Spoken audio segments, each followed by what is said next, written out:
বলা হয় এই পৃথিবীর কিছু মাটি অভিশপ্ত আর কিছু বাতাস নিষিদ্ধ। বাংলাদেশের মানচিত্রের ঠিক কোন কোণে সেই গ্রামটির অবস্থান তা আজ অবধি কোনো দলিলে নথিবদ্ধ হয়নি। গ্রামটির নাম কেউ বলে রক্তকুণ্ড, কেউ বলে অস্থিগ্রাম।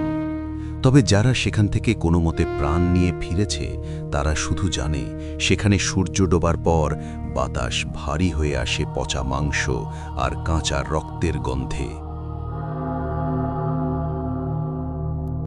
সেই গ্রামে এক অমানবিক সাধকের বাস ছিল, যার নাম কেউ জানত না। গ্রামের মানুষ তাকে স্রেফ অচেনা তান্ত্রিক বলে ডাকত। তার ঘর ছিল গ্রামের শ্মশান ঘেঁষা এক জরাজীর্ণ কুটিরে, যার দেয়ালগুলো ছিল মানুষের হাড়ের গুঁড়ো দিয়ে লেপা। লোকমুখে শোনা যেত সে সাধারণ কোনো তান্ত্রিক নয়, সে হলো এক রক্ত পিশাচ সাধক, যে কিনা শয়তানের সাথে সরাসরি রক্তের চুক্তিতে আবদ্ধ। তান্ত্রিকের চোখ দুটো ছিল জবা ফুলের মতো লাল। সে শুধু কালো জাদু করত না, সে খেলত রক্তের বীভৎস খেলা।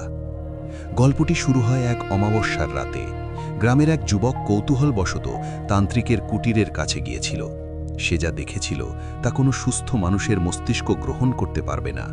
কুটিরের মাঝখানে তান্ত্রিক বসেছিল এক বিশাল যজ্ঞকুণ্ডের সামনে, কিন্তু সেই কুণ্ডে আগুন জ্বলছিল না, জ্বলছিল এক নীলচে আভা। তান্ত্রিকের সামনে রাখা ছিল একটি বড় মাটির গামলা, যা কানায় কানায় ভরা ছিল টাটকা লাল রক্তে। সেই রক্তের ভেতর ডুবিয়ে রাখা ছিল মানুষের পাঁজরের হাড়। তান্ত্রিক বিড়বিড় করে এক অদ্ভুত ভাষায় মন্ত্র পড়ছিল, যা শুনলে মনে হয় কোনো আদিম হিংস্র প্রাণী তার শিকারকে ডাকছে। হঠাৎ তান্ত্রিক তার ঝোলার ভেতর থেকে বের করল একটি কালো প্রাণী। প্রাণীটি আতঙ্কে চিৎকার করছিল, কিন্তু তান্ত্রিকের পাথরের মতো শক্ত হাতের মুঠো থেকে তার নিস্তার ছিল না। কোনো এক ধারালো নখ দিয়ে তান্ত্রিক এক ঝটকায় তার বুক চিরে ফেলল। কলিজাটা বের করে সে সরাসরি ওই রক্তের গামলায় ছুঁড়ে দিল।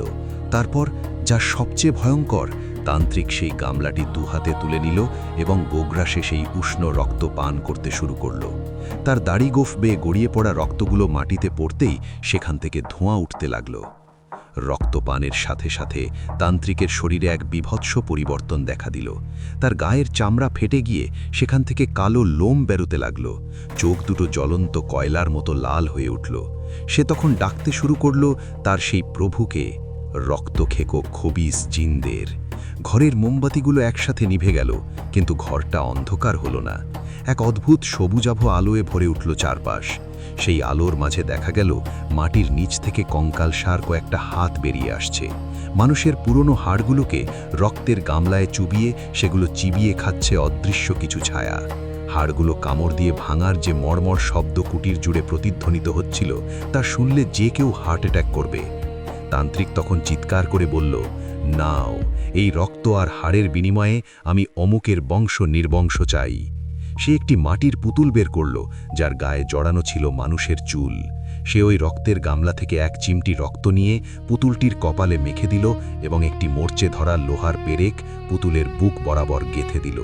ঠিক সেই মুহূর্তে ওই গ্রামেরই এক দূরবর্তী বাড়িতে এক সুস্থ মানুষ ঘুমের ঘোরেই রক্তবমি করতে শুরু করল। তার প্রতিটি হাড় ভেতর থেকে গুঁড়ো হয়ে যাচ্ছিল, যেন অদৃশ্য কোনো শক্তি তার শরীরের ভেতর বসে হাড় চিবিয়ে খাচ্ছে।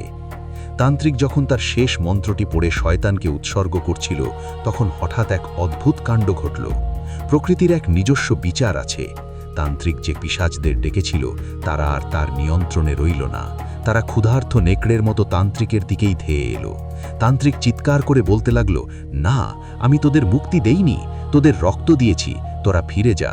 কিন্তু পিশাচেরা তখন রক্তের নেশায় উন্মত্ত। তারা তান্ত্রিকের নিজের শরীর থেকেই সেই রক্ত ঋণ উসুল করতে শুরু করল।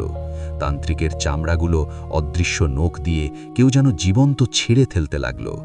পরদিন সকালে যখন গ্রামবাসী সেই কুটিরের সামনে জড়ো হলো, তারা দেখল সেখানে কোনো ঘর নেই, কোনো তান্ত্রিক নেই। শুধু পড়ে আছে একদলা মাংস আর হাড়ের স্তূপ।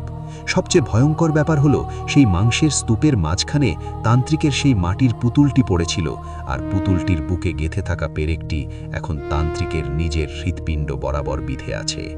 সেই যুবকটি সেখান থেকে জান প্রাণ দিয়ে দৌড়ে পালিয়েছিল, কিন্তু আজও সে রাতে ঘুমাতে পারে না। তার মনে হয় তার খাটের নিচে কেউ একজন মানুষের শুকনো হাড় মড়মড় করে চিবিয়ে খাচ্ছে, আর মাঝরাতে ঘরের কোণ থেকে ভেসে আসে সেই বীভৎস কণ্ঠস্বর, রক্তের খেলা এখনো শেষ হয়নি।